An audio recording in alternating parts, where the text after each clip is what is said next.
What is freaking going on, guys?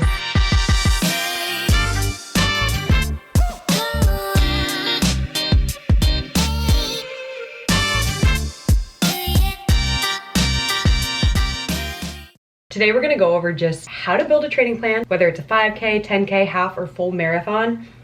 There's kind of like some basic rules that you need to take into consideration when kind of laying out the framework. These are gonna be more general rules, everything you need to know about setting it up, making sure it's best for you, the 10 steps to creating a running training plan. Bada bing, bada bang. If you're only curious on a certain part of how to put together a training plan, look in the description and you can see where to fast forward ahead in the 10 parts. Or if you want to be surprised, just watch it in order. Yeah, feel free to fast forward if you know exactly what you want to learn more about. I freaking bought a whiteboard for this. As long as you follow these 10 steps, you should be good to go. But I will point out areas where consulting with a coach will help you a lot, because a lot of the time if you're putting this together by yourself, you might be missing out on optimizations you can make to make sure you PR in your next race and stuff like that. So we'll talk about that later, but let's dive right in. Number 1. So I don't really need to use a whiteboard for this one, but let's talk about it. Finding your race. So what do you want to train for? Is it a 5K? Is it a half marathon? Have you run a half marathon before? Is this going to be your first? Things to consider. So let's say you've done a couple 5Ks, maybe a 10K, and you want to challenge yourself to a half. Cool, awesome. Let's choose your race. So how far ahead of time should you plan if you want to run a half marathon? Let's go over hypotheticals and also the other distances. Let's look at kind of like the best practices for how long you need to train for each event. Comes into handy now, people. 5K. Ideally, we're looking at 8 to 12 weeks. Why is that? Let me tell you. So a lot of the time, if you have a base, which we'll talk about in a second, base miles, meaning you've been running consistently or you're getting your miles up week over week before you go into your training plan, you can probably train for a race with less weeks, especially if it's a longer race and you have some long runs in your tank. Like you ran a 12 miler, so you're training for a half, you ran a 12 miler, maybe you can train for that half with less time. But you also have to take into consideration what's your goal. Is your goal just to finish? Maybe you can do the training plan with less time. Is your goal to PR? Maybe you need more weeks to build up to be able to get in those speed workouts to hit that goal. So 5K, 8 to 12 weeks. Of course, some people might be a little bit more if it's like couch to 5K, even though 12 weeks is ample time. Some people may be a little bit less if they have more of a base and their goal is just to finish. Moving on here, and just keep in mind, this is best practices. This is kind of what I do when I'm forming a training plan. Again, it's gonna vary, so this is kind of like within the range of best practices, but you might see some variation depending on what your goal is and, you know, from coach to coach. 10K, we're looking 10 to 14 weeks. This is typically a good amount of time to PR if you have a good running base going into this training plan, which we'll talk about in a second. And it will also ensure that you're able to get, you know, a really solid training in. I would only really recommend 14 weeks if you're new to running or if you really want to train for a solid PR, personal record. Half marathon, the popular one. We got 12 to 20. Obviously that range is there. So if you really need to build up your long runs, which we'll talk about later, so you haven't really run that much, you're kind of coming in with a low base of mileage, you might want to be towards the 20 week. Also, on the other hand, you might have a little bit more training in your training plan if you're going for a PR and you have specific, again, speed workouts that you're going to want to hit that goal. If you just want to finish though, and you have base miles, you're probably going to be more on the end of 12. And depending on your race is, so yeah. Full marathon, 12 to 20. Kind of the same thing as a half. It depends where you're at miles wise, how many miles you have in your tank, you know, where you're at. Something to consider too, a lot of the times if you have a longer training plan, let's say like 20 plus weeks, maybe even 14 in some cases, like for lower distance, and it's your first race that you're training for, there is the possibility of overtraining, which could lead to burnout. So you're just like, I'm over this, or you could get injured. So you kind of want to find the perfect amount of time where you're not overtraining and you're not like leading yourself with a risk to injury, if that makes sense. So 8 to 12, 5K, 10 to 14, 10K, half, 12 to 20, full, 12 to 20, depending. Obviously this varies, people, but like best standards in my book. You got it? Good. Number 2, consider your level. Can we talk about my awesome handwriting right now? I know, right? Okay, so considering your level here, is this your first time training for a race? Have you taken like a 6-month hiatus away from running? Do you have a strong running foundation? Like, have you been running a few times a week at least? Are you doing long runs on the weekend? You know, have you been building up for this training plan?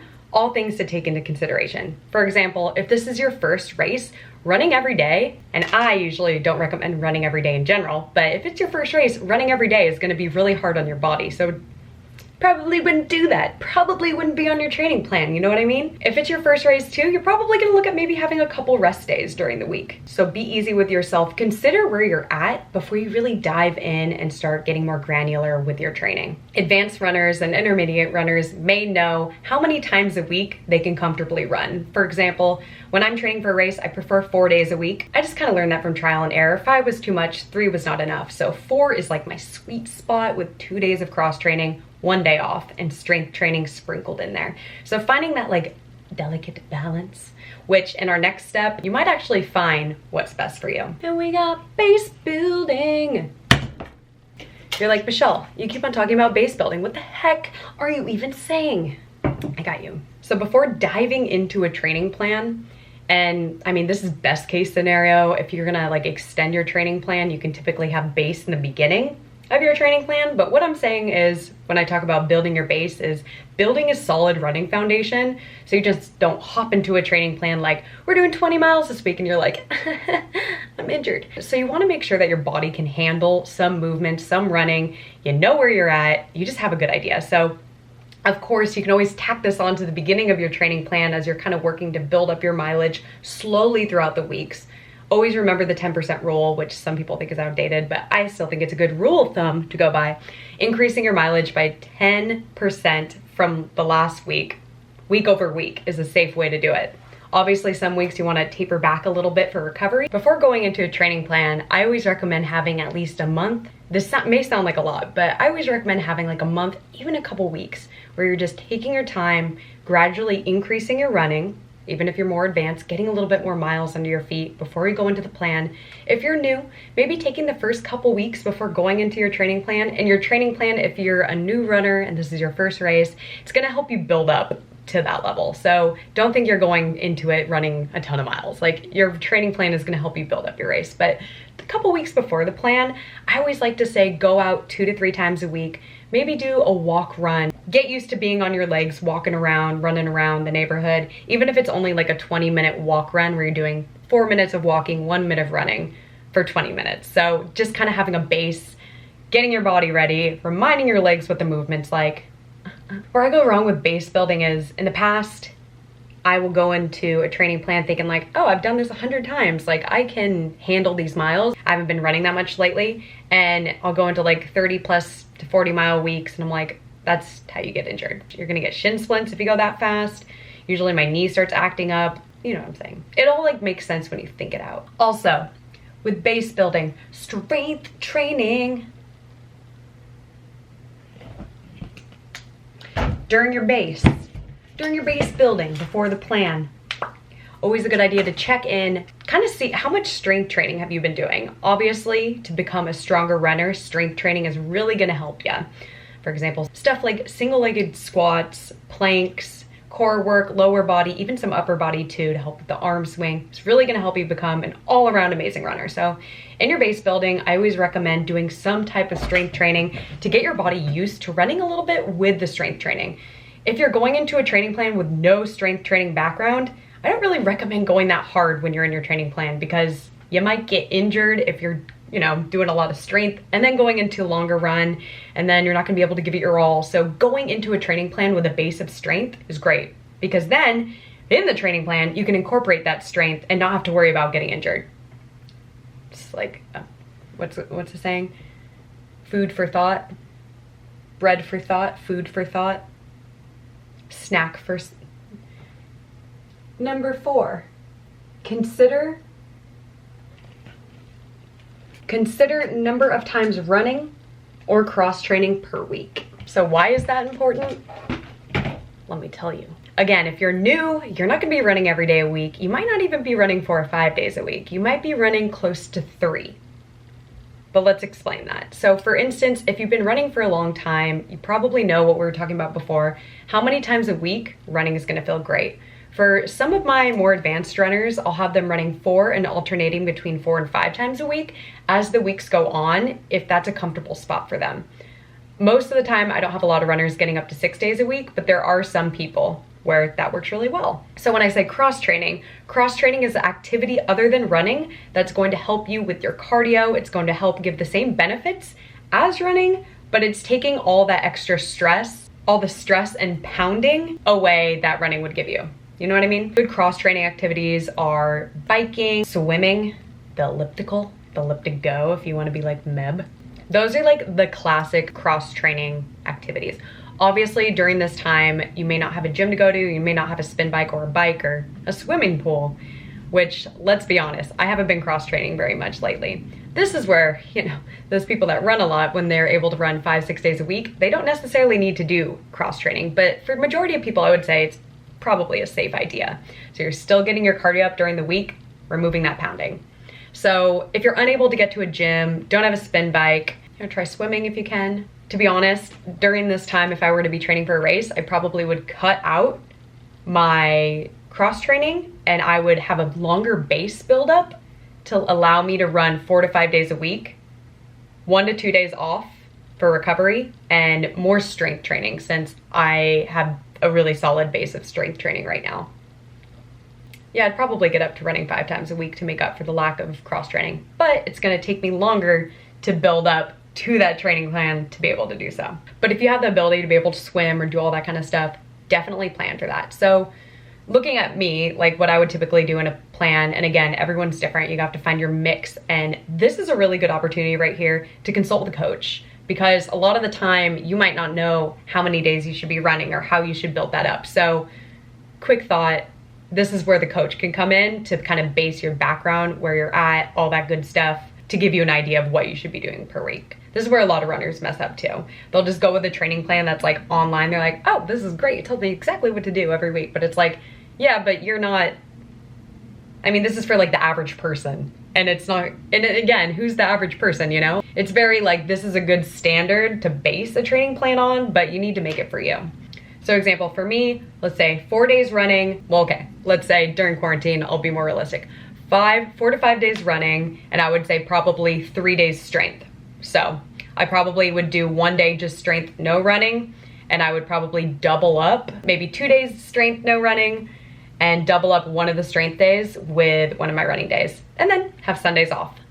For a beginner, it's probably better to be looking at maybe like 3 days run walking, 2 days off for recovery, and maybe 1 day cross training.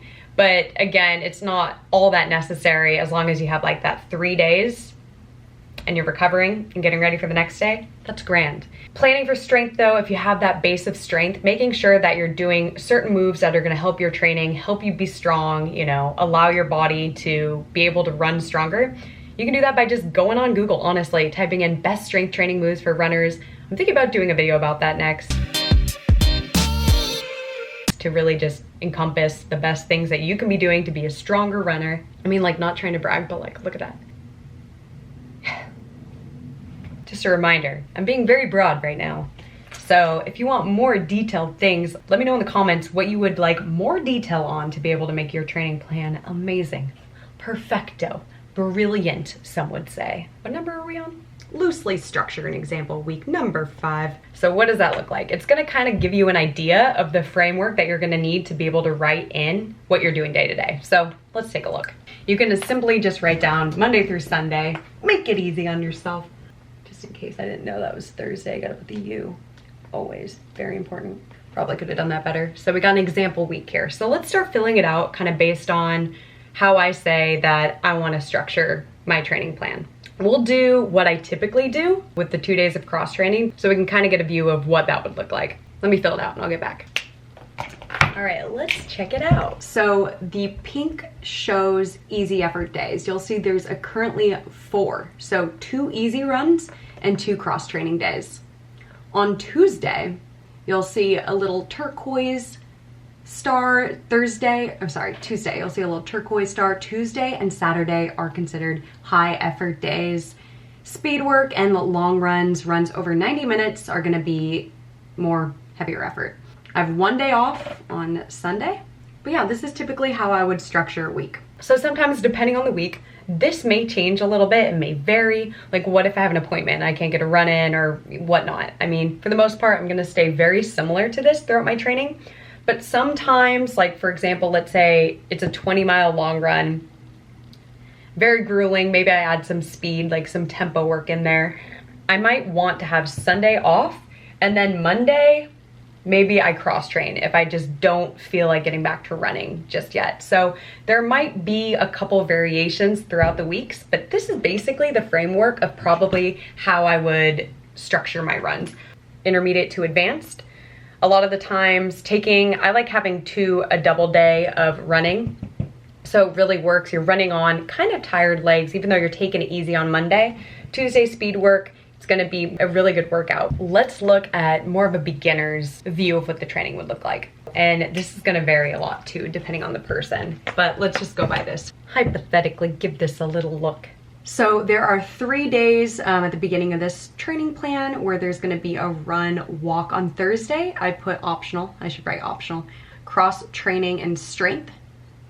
And again, I only really recommend strength if you have that background, or, you know, slightly going into it, really being really easy on yourself so you just don't overdo it in addition to running. Again, there's so many cool things that you can Google, YouTube. I'll probably do a video with some moves that you can incorporate here and there. I also think when you're doing a kind of training plan like this, you can incorporate core into your workout after your run. When you're just getting back, like do a few rounds of planks, maybe some stabilization moves with your lower body, core, all that kind of stuff. So before you're going to stretching, you can get a little like nice core workout in, which the core is like totally the foundation of your running. So very important to make sure that it's getting stronger.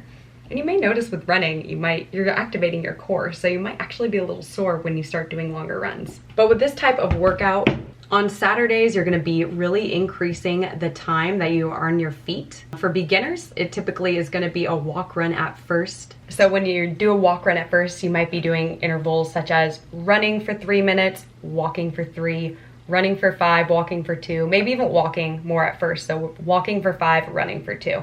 So there's gonna be different ways that you can like build that up so you're running for longer periods of time as the training plan goes on. But you just want to be easy with yourself in the beginning, kind of get adjusted to it, get accustomed to it, and then the time that you're running is going to go up overall. Okay, now it gets to the fun part. Let's look at an example training plan for number 6. Build up your long runs on the plan. This is where it starts getting kind of fun, so let's like have some fun with it. Really should have bought a bigger razor. It's like taking my entire life away. A note too, for a lot of beginners, I won't even recommend cross training. Just 3 to 4 days of on your feet walking out, even if one day is just walking for 20-30 minutes, it's gonna be enough. So let's do a 12-week half marathon for someone with like a solid base of miles. So they're going into it, maybe have ran a little over an hour at a time, maybe up to 7 miles. So we'll start there. But they've been running, let's say this person runs 3-4 times a week, typically up to 7 or 8 miles, around there, has maybe ran 10 miles in the last month, but it was like 4 weeks ago or something. But they kind of have an idea of like what that feels like. So no big deal, but I totally put this together. Look at those lines.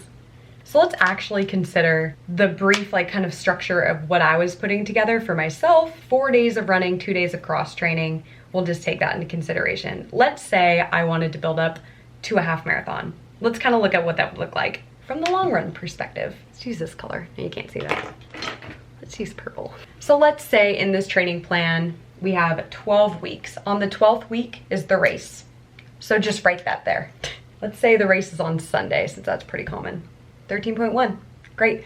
I'm gonna be doing my long runs on Saturday though, which doesn't really matter. As long as you're getting in your long runs, you're typically fine. It doesn't have to be on the day that the race is. Sundays, I'm typically just gonna take off, so I will just be writing, you know, Saturdays is what we need to look at. What I like to do when I'm formulating my long runs are, I like to have an idea of where my long runs are gonna start, and then I build from the bottom up. So then I have a really good idea of tapering, because a few weeks before you're gonna wanna taper. What tapering is, it means that you're letting your body have a rest from all the training that it just did. Your body's recovering so it can go into the race ready to go, feeling good, and you can really benefit from your training.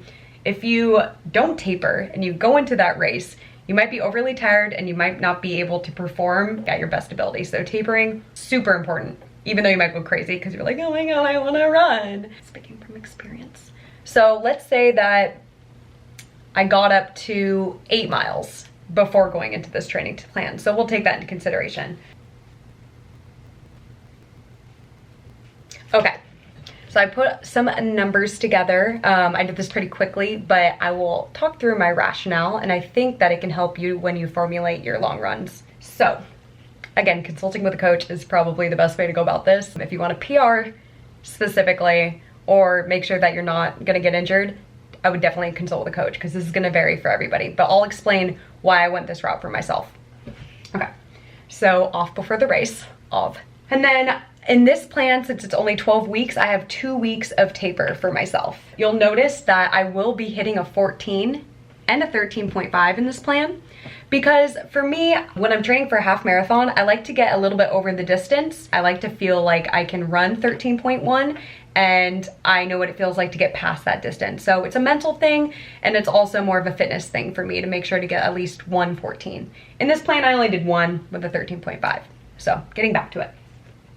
2 weeks of taper, which means, you know, just decreasing the mileage. 6 to 7, that's typically my daily during the week distance that I usually run. So that's really the lowest that I got down to the week before the race. For someone that's more of a beginner, and we can go over that in a sec, I would definitely recommend maybe even a little bit lower than that, like a 5 or 6. From there, I got an 8. So like slowly taking it down from that 14 to an 8 to a 6 to 7, depending on how I feel race day. So tapering, done right here. This is my last long run. So the last long run comes on week 9 of 12. Sometimes I might taper a little bit longer if it's a longer training plan and it's for a marathon. But for this seems comfortable to me. My last long run being on week 9 of 12.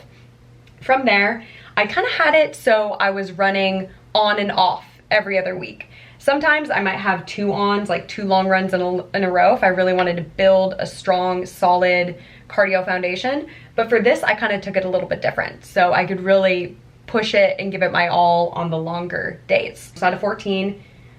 The week before, I brought it down to an 8 and then 13.5. So with marathon training, this is really important for me too. I like to have in between your 2 longer runs, kind of an off week. So that's what I did here. I did that again after the 13.5. I did another off week between the 12. And you can kind of look up to the beginning. Since I started the training plan with 8 miles, I was running comfortably, and that's really the distance I got up to. Let's say I hit that 8 like a week before I went into this. I want to keep on making improvements. I really want to go off of that. I could start this plan with an 8, but I already did 8, so why not hit 9? It's going to help keep on building as you get into this plan and really just make it as like good as possible. So starting with the 9 here, I went to a 10, I went to an 11. So a few weeks of building up, and then I drop down a little bit. I go down to a 10 again. I've done this distance a lot, so I'm very comfortable with it. It's just more like, you know, getting into the training plan again, making sure I'm getting through all my workouts, making sure I'm not pushing it too hard. From there, 10 to 12. Jumping a couple miles, I like doing that 10 to 12. You don't always have to do 10, 11, 12, 13, 14, 15. Sometimes you can skip a couple miles, like 10 to 12. It'll be comfortable. From there, down, bam, we did it. Whoop. Okay, so for the next step, step 7, for if we're looking at this half marathon training plan, we're going to look at adding in, now we're just kind of like filling in the gaps here. At first, I kind of like to do a framework, and then I like to get more gradual once I have an understanding of what's really going on here. So start with the easy runs. Let's fill in the gaps, let's fill in the numbers. Let's use pink, gorgeous. Okay, so Tuesdays are speed day, so I filled in Monday, Thursday as the easy runs, kind of an example to how you can expect the buildup to be. This isn't maybe an exact science, this is just kind of an idea of how you can build up those easy runs. So for example, starting where I think my base kind of led me, let's say I've been running, like 4, 5, 6, sometimes 7 miles pretty comfortably during the week. It starts off with 5s on week 1. We add in a 6 on week 2, 2 6s on week 3, introduce a 7 on week 4. And from there, you can kind of go down. You're gonna see a couple 5s sprinkled in here. but you're gonna see that it builds into some 8s, maybe actually just 1 8. I might have a couple more than that, and some 7s as we go down. Take into consideration too, I always like to kind of add up once I'm done filling out this schedule, total runs per week. So I don't have any runs that are too bulky. So I don't go from like, you know, a 30-mile week, let's say, to like a 40. That's a really big jump. So I'm probably gonna wanna edit the easy runs to kind of adjust to a certain number of miles per week that are gonna make more sense. Again, that 10% rule, you don't really wanna be like, oh, jumping in too hard. You know what I mean. So for example, if this was a 10K and it was a 12-week training plan for a beginner, they're going into this plan, maybe doing a couple walk runs before, I would probably go by time instead of distance. So instead of filling it out by miles, I would fill it out by time. So for example, let's say it's gonna take you like an hour and a half for the 10K, 6.2 miles. First 10K, that's your goal, walk running. I would probably start out, since you're going to have to work up to being on your feet for 90 minutes, maybe by the time you get to an hour, you start going by miles instead of time. So kind of playing with that and gradually building up, maybe starting like 35, 40, 45, 50, 45, 55, you know, 60 minutes. And then once you get to 60, you go by distance. So you're gonna wanna go maybe like 5 miles. 6.2 miles. Do the race before the race, see how it feels. If it's your first time though, you probably don't even need to get up to a 10K. It's kind of a preference though. If you want to feel what it feels like before going into the race, I highly recommend it just for that confidence. But as long as you have your time that you're gonna spend for that 10K and you practice being on your feet, it'd be okay.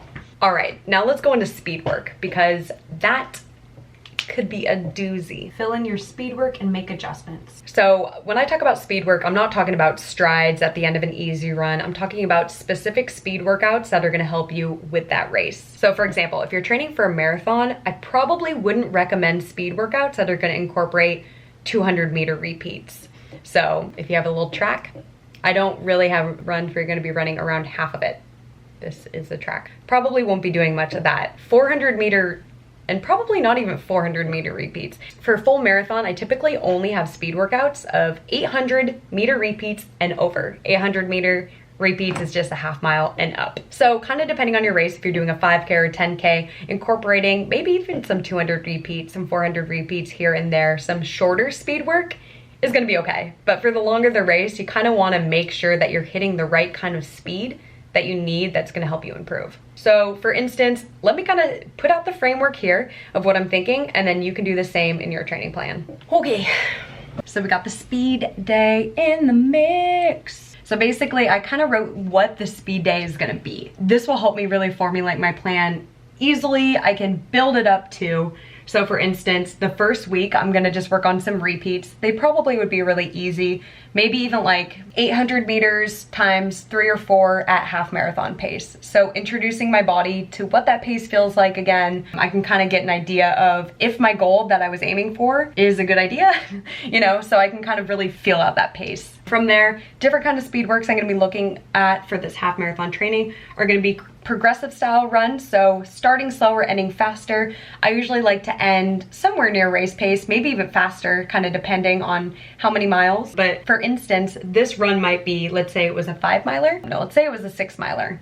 Right here for this progressive run, I would start at a very comfortable easy run pace for me, so like low 9s, let's say. And then I would build up mile 2, probably like high 8s, 8 mile 3, like 8:15.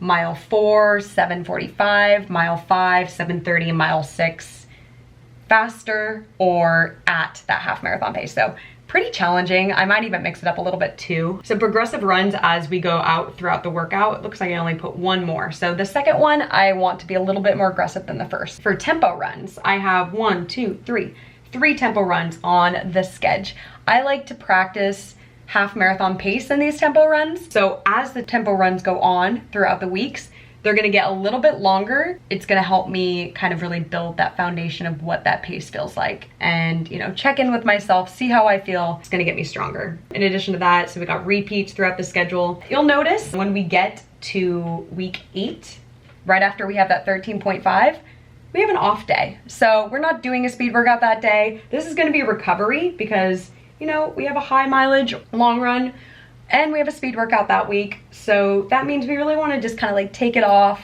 get ready again, because we have 14 coming up with a tempo run that week. So recovering, getting there, and after that week, we're tapering. So we don't have a speed day that Tuesday.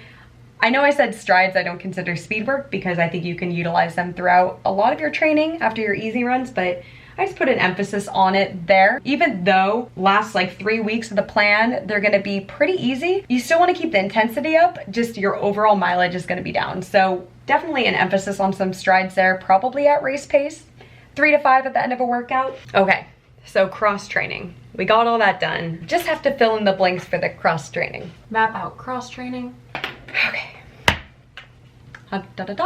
So I filled it in with some cross training.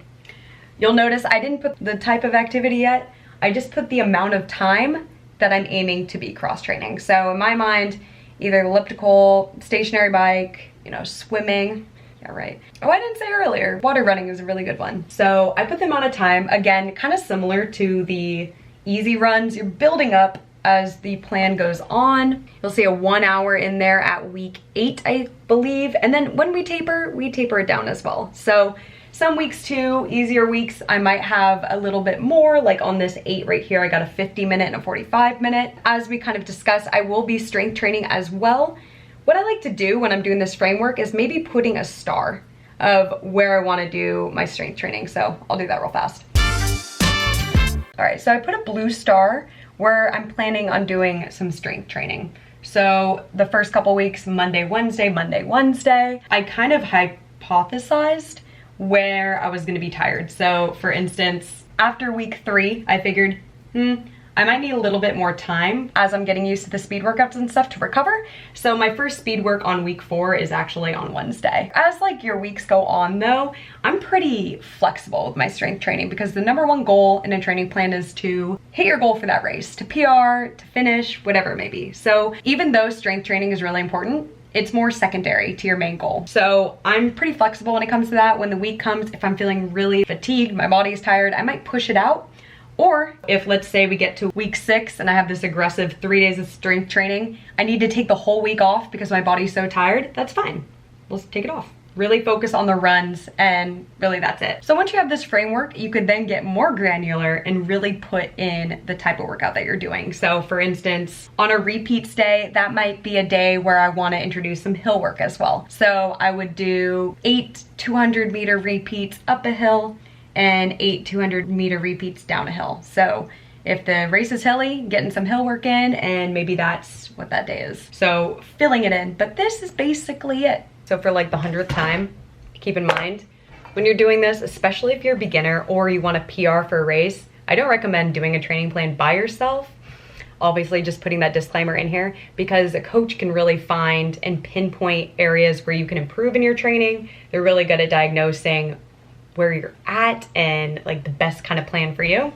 So I would always kind of talk to someone, really gonna benefit you. And if you have a PR, just work with a coach. It's gonna be so much easier and the money that you put into it is going to really benefit you because you're gonna get stronger, you're gonna hit that goal. And if you don't hit that goal, you'll hit it eventually because you can't PR in every race. Hit me up, but if you want to, michelle.knopfler@gmail.com. Email below. If you made it through this video, first of all, I just want to congratulate you. And second of all, I'm so hungry. So I'm gonna go eat, but if you can give it a thumbs up, hit that subscribe button. Thanks for watching. Peace out. I